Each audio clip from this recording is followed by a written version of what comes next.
오늘은 창세기 1장 6절에서 8절을 보도록 하겠습니다. 창세기 둘째 날 2부 궁창 아래의 물과 궁창 위의 물. 오늘은 창세기 둘째 날을 지난 시간에 이어서 말씀드리겠습니다. 하나님은 어둠에 사는 자신의 백성을 구원하시기 위하여 예수님의 십자가를 상징하는 빛이 있으라 말씀하셨고, 그 십자가를 상징하는 빛으로 궁창 위의 물과 궁창 아래의 물로 나누게 하셨습니다. 이 말씀은 율법 속에 감추어진 복음을 십자가를 통하여 밝히 드러내신 것을 말합니다. 궁창인 하늘은 망치로 두드려 넓게 편 것을 말하는데, 성막의 물두멍을 상징하는 것이며, 궁창 위의 물은 복음의 말씀을 말하고 있고, 아랫물은 율법인 다른 복음을 말합니다. 이렇게 하나님이 궁창 위의 물과 아래의 물로 나뉘게 하신 것은 맹인된 자신의 백성에게 빛을 비추는 모습으로 복음을 전하여 눈을 뜨게 하고 빛으로 인도하기 위한 것이라 말씀드렸습니다. 쉽게 말하면 혼탁되어 있는 물을 나누게 하신 것인데, 실제로 흐르고 있던 물을 위의 물과 아래의 물로 나뉘게 하신 사건이 있습니다. 바로 홍해 바다를 가르신 사건입니다. 흑암에 사는 이스라엘 백성들에게 빛을 비추어 출애굽시켜 홍해에 도착하게 하는데, 출애굽기 14장 15절에서 16절과 21절과 22절을 보면, 출애굽기 14장 15절, 여호와께서 모세에게 이르시되 너는 어찌하여 내게 부르짖느냐? 이스라엘 자손에게 명령하여 앞으로 나아가게 하고 지팡이를 들고 손을 바다 위로 내밀어 그것이 갈라지게 하라. 이스라엘 자손이 바다 가운데서 마른 땅으로 행하리라. 지팡이는 율법의 지팡이로 창세기 1장 3절의 말씀처럼 빛이신 예수님을 율법의 저주하에 십자가에서 죽이시는 모습을 모형한 것으로 윗물과 아랫물로 나뉘게 하는 모습인 것입니다. 출애굽기 14장 21절, 모세가 바다 위로 손을 내밀매 여호와께서 큰 동풍이 밤새도록 바닷물을 물러가게 하시니 물이 발라져 바다의 마른 땅이 된지라. 출애굽기 14장 22절, 이스라엘 자손이 바다 가운데를 육지로 걸어가고 물은 그들의 좌우에 벽이 되니, 밤새도록 바닷물을 물러가게 하셨다는 것은 창세기 둘째 날을 말하는 것으로 윗물과 아랫물로 저녁부터 아침까지 나뉘게 하시는 모습인 것입니다. 그리고 윗물과 아랫물로 갈라놓으신 길로 이스라엘 백성들이 바다를 육지처럼 건너가게 되고, 갈라진 물은 이스라엘 백성들에게 아무런 위험이 되지 못한 것입니다. 여기서 갈라진 물은 다른 복음인 율법을 말합니다. 예수 안에 있는 사람은 율법을 번해도 결코 정죄함이 없음을 모형으로 보여주고 있는 것이며, 반대로 복음 안에 있지 못한 자들인 애굽의 병사들은 율법이 그들을 죽음으로 몰아가고 말았던 것입니다. 그래서 로마서 8장 1절에서 2절의 말씀과 같은 의미입니다. 로마서 8장 1절, 생명의 성령의 법, 그러므로 이제 그리스도 예수 안에 있는 자에게는 결코 정죄함이 없나니, 이는 그리스도 예수 안에 있는 생명의 성령의 법이 죄와 사망의 법에서 너를 해방하였음이니라. 이렇게 이스라엘 백성들은 홍해를 마른 땅으로 건너게 되고, 출애굽기 15장은 모세가 하나님을 찬양하는 노래를 기록하고 있는데, 계시록 15장에 가면 이 모습과 동일한 모습을 이렇게 말씀하고 있습니다. 계시록 15장 1절, 또 하늘에 크고 이상한 다른 이적을 보매 일곱 천사가 일곱 재앙을 가졌으니 곧 마지막 재앙이라. 하나님의 진노가 이것으로 마치리로다. 또 내가 보니 물이 섞인 유리 바다 같은 것이 있고, 짐승과 그의 우상과 그의 이름의 수를 이기고 벗어난 자들이 유리 바다의 가에 서서 하나님의 검은 돌을 가지고 하나님의 종 모세의 노래 어린 양의 노래를 불러 이르되 주 하나님 곧 전능하신 이시여 하시는 일이 크고 놀라우시도다. 만국의 왕이시여 주의 길이 의롭고 참되시도다. 불이 섞인 유리 바다를 건넌 하나님의 백성들이 하나님을 찬양하고 있는 모습입니다. 여기서 불이 섞인 유리 바다의 불은 심판을 말합니다. 짐승과 그 우상인 사탄을 심판하는 모습으로 애굽의 군사들을 홍해에 수장시킨 모습과 같고, 유리 바다는 밤새도록 바다를 갈라 육지처럼 만들어 주셔서 하나님의 백성들이 마른 땅으로 건너는 모습과 같은 것으로 바다 위에 유리로 길을 만들어 주심으로 자신의 백성들이 바다에 빠지지 않고 바다를 건넌 모습을 말하고 있는 것입니다. 궁창 위의 물의 모습을 말하고 있는 것입니다. 또 유리 바다의 또 다른 의미는 솔로몬 성전을 지을 때에 성막에 있던 물두멍보다 큰 물두멍을 만들게 되는데, 이것을 바다라 부르는 모습을 통하여 알 수 있습니다. 열왕기상 7장 23절에서 25절을 보도록 하겠습니다. 열왕기상 7장 23절. 놋을 부어 만든 바다, 또 바다를 부어 만들었으니 그 직경이 10규빗이요 그 모양이 둥글며 그 높이는 5규빗이요 주위는 30규빗 줄을 둘을 만하며 열왕기상 7장 24절. 그 가장자리 아래에는 돌아가며 박이 있는데 매 규빗에 10개씩 있어서 바다 주위에 둘렀으니 그 박은 바다를 부어 만들 때에 2줄로 부어 만들었으며, 열왕기상 7장 25절. 그 바다를 소 12마리가 바쳤으니 셋은 북쪽을 향하였고 셋은 서쪽을 향하였고 셋은 남쪽을 향하였고 셋은 동쪽을 향하였으며, 바다를 그 위에 놓았고 소의 뒤는 다 안으로 두었으며. 바다는 물두멍보다 큰 물두멍을 말하는데, 이것을 소 12마리가 사방을 머리로 하여 바쳤다는 것입니다. 여기서 소 12마리는 땅끝까지 복음을 전하는 12제자들을, 곧 복음 전도자를 상징합니다. 천하 만민에게 복음을 전해 눈을 뜨게 하여 사탄의 노예에서 이끌어내시기 위한 모습을 바다라 부르고 있는 것입니다. 이 말씀처럼 계시록의 유리 바다는 천하 만민의 사탄의 노예에서 해방되어 바다를 육지처럼 만들어 주신 길을 건넌 곳을 말하는 것으로, 복음의 소리를 듣고 예수님을 영접한 자들이 구원을 받는 모습을 말씀하고 있는 것입니다. 이처럼 이스라엘 백성들이 홍해를 건너는 모습을 사도 바울은 고린도전서 10장 2절에 모세에 속하여 구름과 바다 속에서 세례를 받았다고 말합니다. 고린도전서 10장 1절. 우상 숭배하는 일을 피하라. 형제들아, 나는 너희가 알지 못하기를 원하지 아니하노니 우리 조상들이 다 구름 아래에 있고 바다 가운데로 지나며 모세에게 속하여 다 구름과 바다에서 세례를 받고. 이스라엘 백성들이 다 구름 아래에 있다는 것은 하나님의 보호 아래에 있다는 것으로, 하나님의 보호로 바다를 건넜지만 빠져 죽지 않았다는 것입니다. 하나님의 보호가 아니면 갈라졌던 물이 합해져 애굽의 군사들처럼 모두 죽임을 당하게 된다는 것입니다. 이렇게 이스라엘 백성들이 홍해를 건너는 모습을 물로 세례를 받았다고 말합니다. 빛이 있으라는 복음의 말씀을 듣고 십자가를 바라보고 복음을 믿어 하나님 백성이 되기를 마음으로 결심하는 의식이 물세례인 것입니다.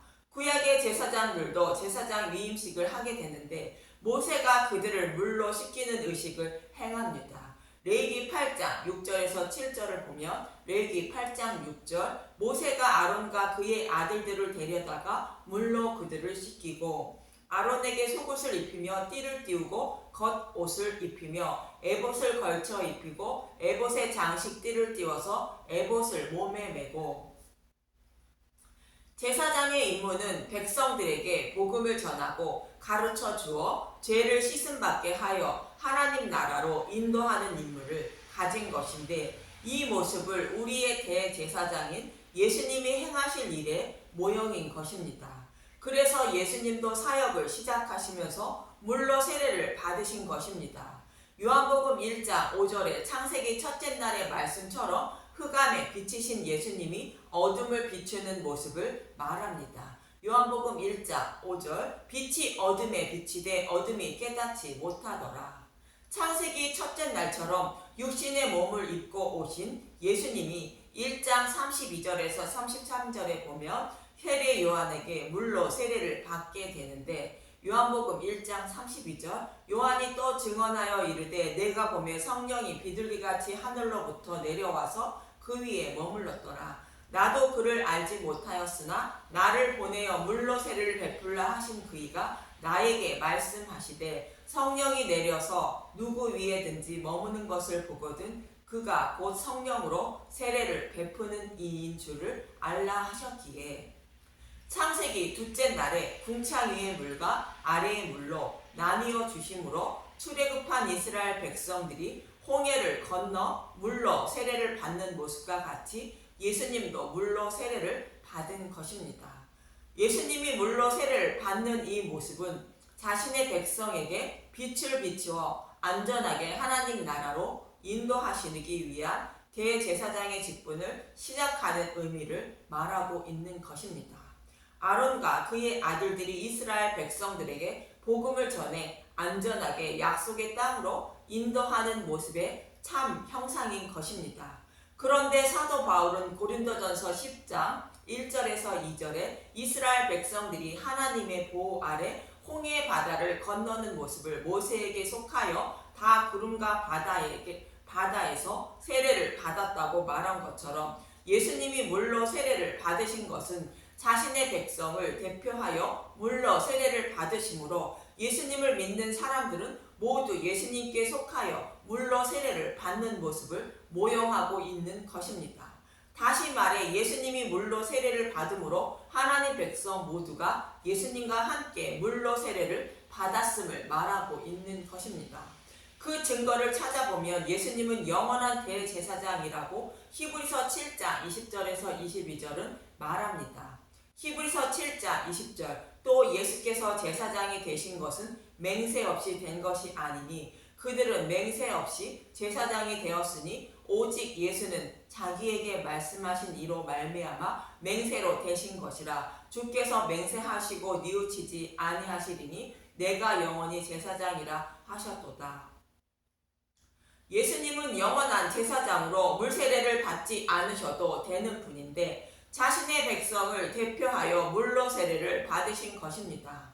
그렇다면 예수님이 물로 세례를 받으시는 모습이 자신의 모든 백성과 함께 물로 세례를 받는 모습이라는 증거는 어디에 있는가 살펴보면 예수님은 우리의 영원한 대제사장이므로 구약의 대사장이 입는 옷을 보면 알 수 있습니다. 먼저 대제사장이 입는 옷의 어깨 받침을 만드는 모습은 출애굽기 28장 7절에서 10절을 보겠습니다. 출애굽기 28장 7절 그것에 어깨 받치 둘을 달아 그 두 끝을 이어지게 하고 에봇 위에 매는 띠는 에봇 짜는 법으로 금실과 청색 자실, 홍색 실과 가늘게 꼰 배실로 에봇에 정교하게 붙여 짤지며 호마노 2개를 가져다가 그 위에 이스라엘 아들들의 이름을 새기되 그들의 나이대로 6 이름을 한 보석에 나머지 6 이름은 다른 보석에 새기라. 제사장이 입는 옷인 에봇의 어깨 부분에 붙이는 견대를 말하는데 두 보석에 각각 6 아들들의 이름을 새기라는 것으로 이 모습은 예수님이 자신의 백성을 두 어깨에 무덤을 태우고 있는 모습을 말합니다.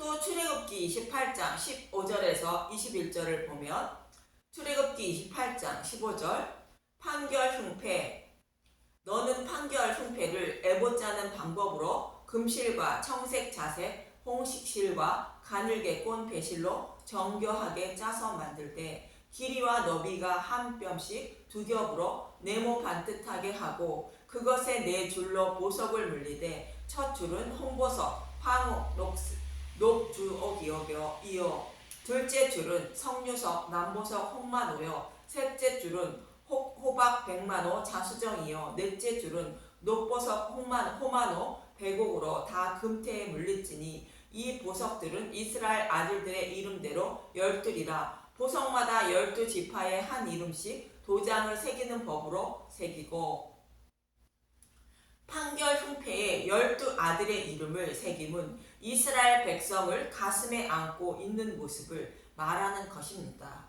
이 모습은 예수님이 자신의 모든 백성을 가슴에 안고 있는 모습을 말합니다. 이처럼 예수님이 자신의 백성을 양 어깨에 무덤을 태우고 가슴에 안고 계시는 모습을 대제사장의 옷을 통하여 알 수 있는 것으로 자신의 백성이 육신이 연약하여 이르지 못하는 것을 예수님이 자신의 백성을 두 어깨와 가슴에 안으시고 율법을 다 지키시며 하나님 나라까지 안전하게 들어가시는 모습을 말씀하고 있는 것입니다.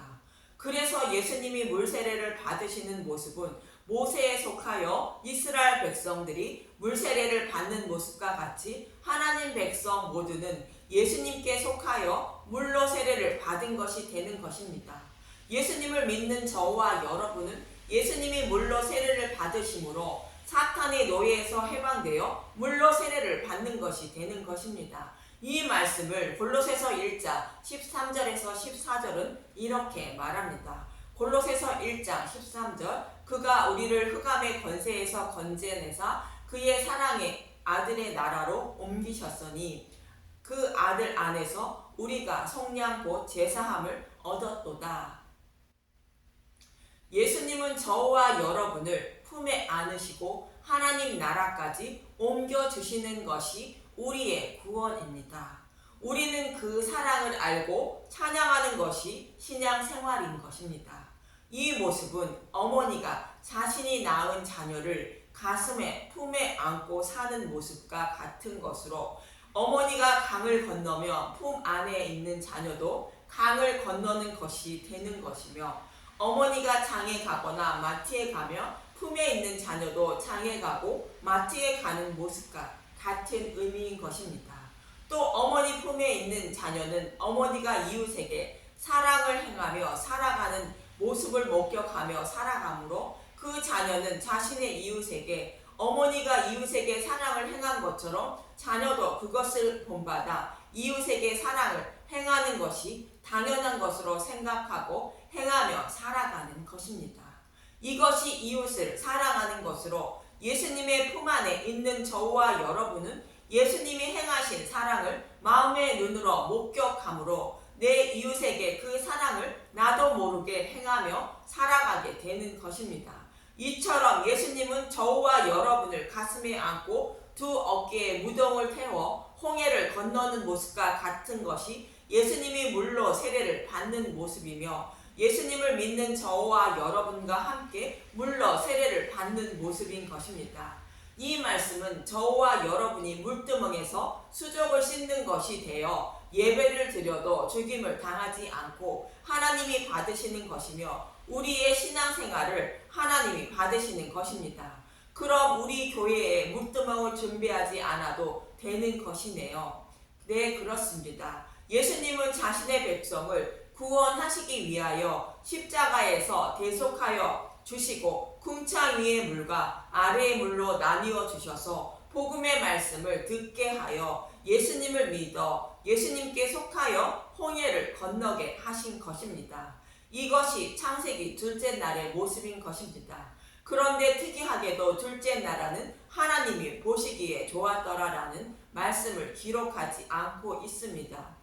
그것은 예수님이 죽으시고 부활하시는 셋째 날이 되어야 이러한 것을 다 이루시는 것으로 둘째 날은 이를 진행하는 과정을 말하고 있는 것이므로 보시기에 좋았더라라는 말씀이 빠져 있는 것입니다. 이렇게 예수님은 저와 여러분을 사랑하셔서 자신의 품에 안으시고 무덤을 태워 하나님 나라까지 안전하게 인도하시고 계심을 성경의 말씀을 통하여 알아야 하는 것입니다. 이러한 하나님의 사랑을 알기에 힘쓰고 애쓰는 저와 여러분이 되시길 간절히 소망하며 기도합니다. 감사합니다.